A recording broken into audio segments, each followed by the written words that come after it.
আসসালামু আলাইকুম।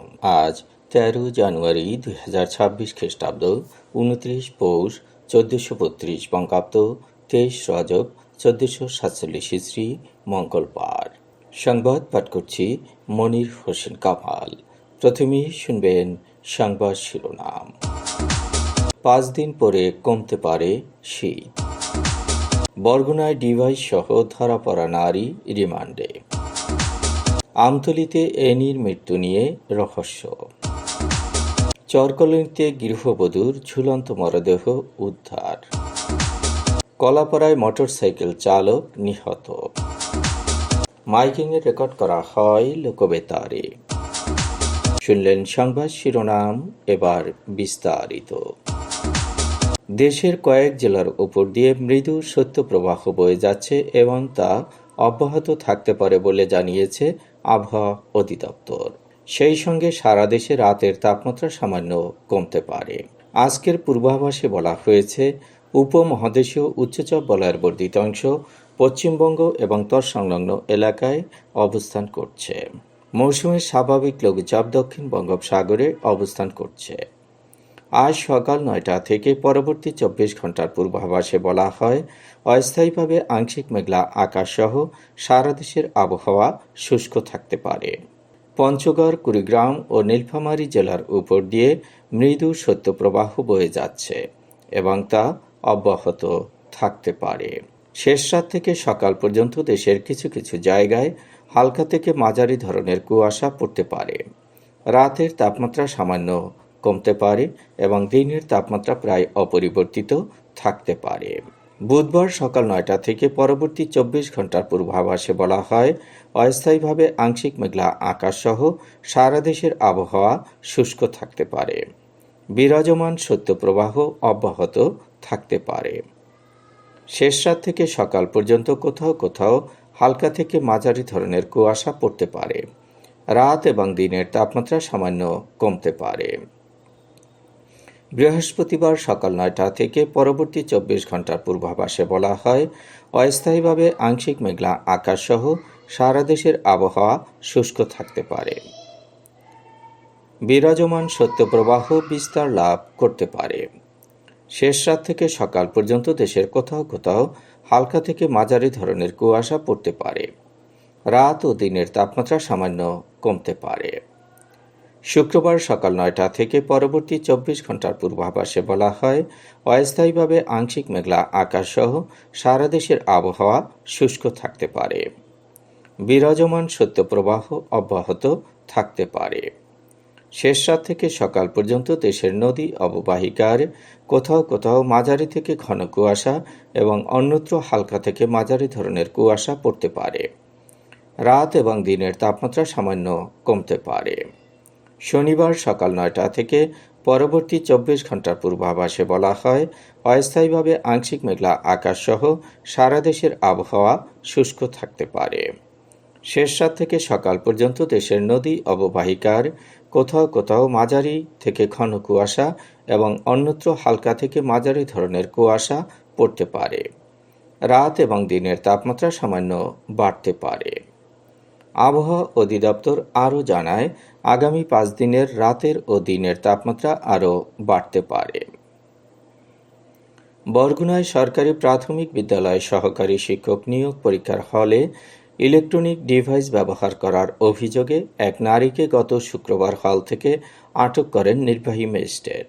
পরে কেন্দ্রে দায়িত্বরত নির্বাহী ম্যাজিস্ট্রেট ও বরগুনা সদর উপজেলা নির্বাহী অফিসার মোহাম্মদ সিফাত বিন সাদেক বাদী হয়ে বরগুনা থানায় মামলা করেন। তদন্তকারী কর্মকর্তার আবেদনের পরিপ্রেক্ষিতে সোমবার বরগুনার অতিরিক্ত chief judicial magistrate Mohammad Moniruzzaman একদিনের রিমান্ড মঞ্জুর করেছেন।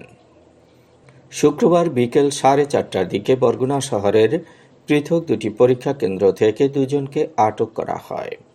বরগুনা সরকারি কলেজ কেন্দ্রের পরীক্ষার্থী অ্যাডভোকেট ইসমাইল হোসেন রাসেলের স্ত্রী ইয়ামুনি এবং আইডিয়াল কলেজ কেন্দ্র থেকে রাসেল মিয়াকে আটক করা হয়।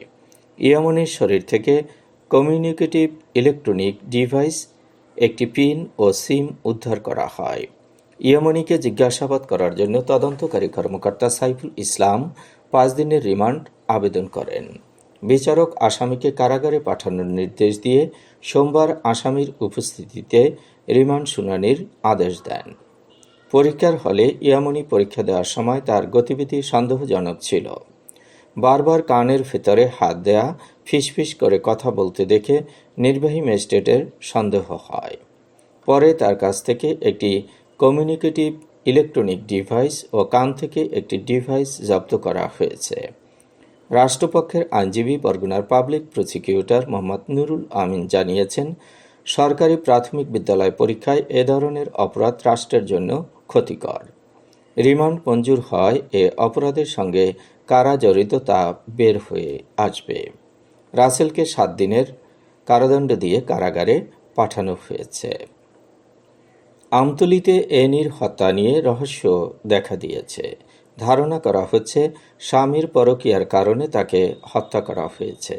গত রবিবার সন্ধ্যা 6:30টার দিকে আমতলী পৌর শহরের 6 নম্বর ওয়ার্ডের রেজিস্ট্রি অফিস সড়কে অবস্থিত হানিফ কটেজের একটি কক্ষ থেকে ফ্যানের সঙ্গে ওড়না পেঁচানো ঝুলন্ত অবস্থায় তানজিলা আক্তার এনির মরদেহ উদ্ধার করা হয়। 2015 সালে আমতলী উপজেলার হলদিয়া ইউনিয়নের পশ্চিম চিলা গ্রামের জলিল গাজীর মেয়ে তানজিলা আক্তার এনির সঙ্গে একই উপজেলার ছুরিকাটা গ্রামের সোবহান মৃধার ছেলে সুজন মৃধার বিয়ে হয়। দাম্পত্য জীবনে তাদের একটি ছেলে ও একটি মেয়ে সন্তান রয়েছে। তারা দীর্ঘদিন ধরে হানিফ কটেজের 3 তলায় ভাড়া বাসায় বসবাস করছিল। গত 1 বছর ধরে সুজন মৃধা নীলগঞ্জ গ্রামের সাবিনা নামে এক নারীর সঙ্গে পরকীয়ায় জড়িয়ে পড়েন। এ বিষয় নিয়ে স্বামী স্ত্রীর মধ্যে প্রায় কলহ লেগে থাকত। ঘটনার আগের দিন শনিবার সকালে এনি তার মায়ের বাড়ি নতুন বাজার বাদঘাটে যান।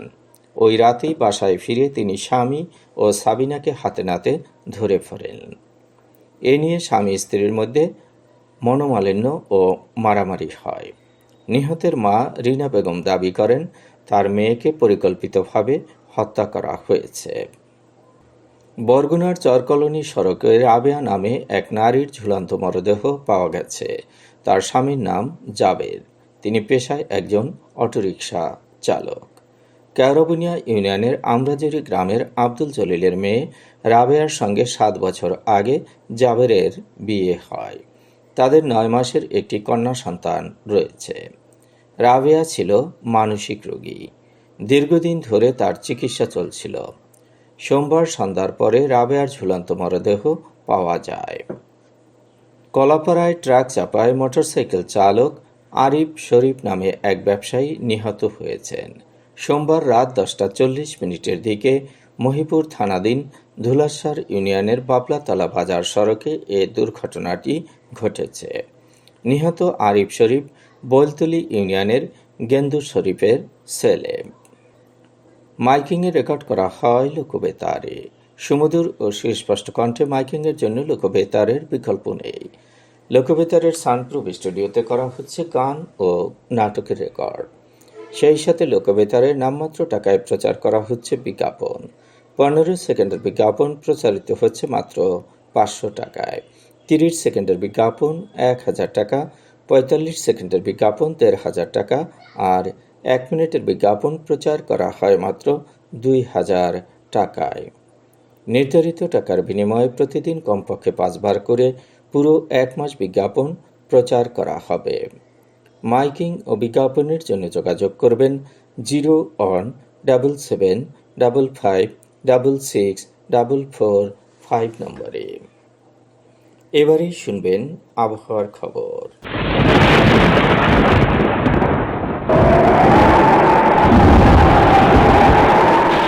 উপমহাদেশীয় উচ্চচাপ বলয়ের বর্ধিত অংশ পশ্চিমবঙ্গ এবং তৎসংলগ্ন এলাকায় অবস্থান করছে। মৌসুমের স্বাভাবিক লঘুচাপ দক্ষিণ বঙ্গোপসাগরে অবস্থান করছে। এর একটি বর্ধিত অংশ উত্তর পূর্ব বঙ্গোপসাগর পর্যন্ত বিস্তৃত।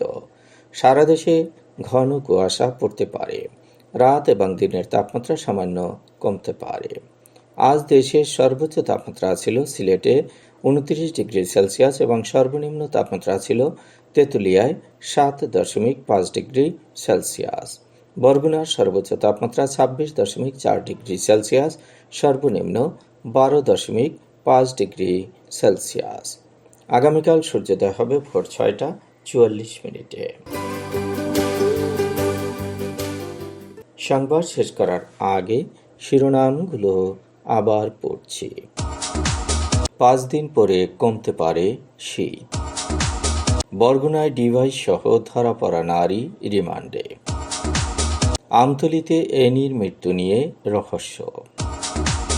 চরকলনিতে গৃহবধূর ঝুলন্ত মরদেহ উদ্ধার। কলাপাড়ায় মোটরসাইকেল চালক নিহত। মাইকিংয়ে রেকর্ড করা হয় লোকবেতারে। সংবাদ শেষ করার আগে জানিয়ে দিচ্ছি লোকবেতারে সংবাদ জানানোর মোবাইল নম্বর। আপনার এলাকার গুরুত্বপূর্ণ সংবাদ জানাতে ফোন করুন 017755664445 নম্বরে। আর লোকবেতারের সাথে যুক্ত হয়ে গান শুনতে চাইলে SMS করুন 01782973478 নম্বরে। মোবাইল করবেন 0195943854 নম্বরে। বিশ্বের সব জায়গা থেকেই শুনতে পারবেন লোকবেতার। লোকবেতার FM.org ওয়েবসাইটের মাধ্যমে শুনুন সরাসরি অনুষ্ঠান। সংবাদ পাঠ এখানেই শেষ করছি।